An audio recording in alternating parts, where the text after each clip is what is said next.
This is the sixth video in the series Thermal Physics and the last one. We're going to end on something nice and easy, specific heat capacity. So this is a nice hot cup of tea. What kind of energy does a nice hot cup of tea have? It has lots of internal energy.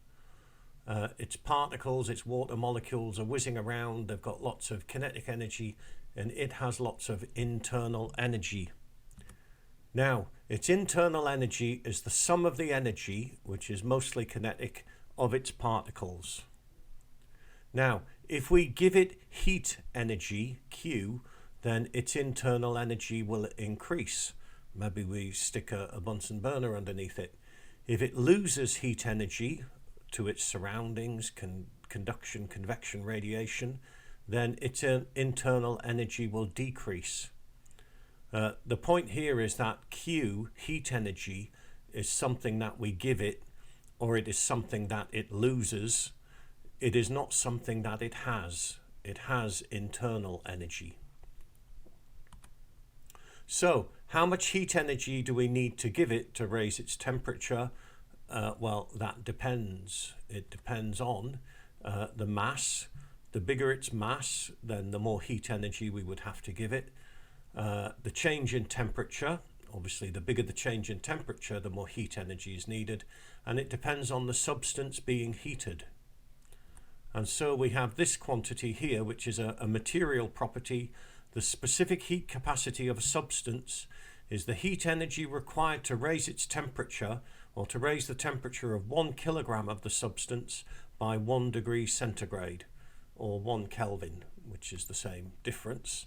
So C equals Q over M delta T, or usually if you're working out Q, it's MC delta T.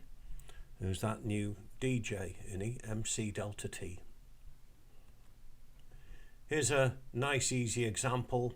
A kettle has a useful power of 3 kilowatts. The specific heat capacity of water is 4,200 joules per kilogram per Kelvin.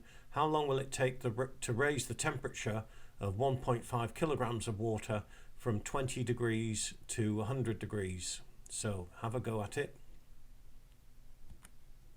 Nice and easy. Q equals MC delta T. Bung in the numbers, 504 kilojoules. And then time is energy over power, and you get 168 seconds. There is an experiment that you need to be familiar with, and that's to find the specific heat capacity of a block of aluminium.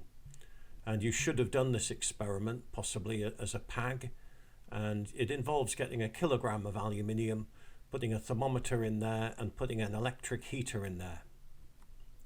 A 12-volt heater draws a steady current of 4.2 amps. In this time, the temperature of the 1 kilogram block rises from 20 degrees centigrade to 42 degrees centigrade after 10 minutes. Use that data to work out the specific heat capacity of aluminium, and then discuss why the answer you get isn't very good. So have a go at that yourself.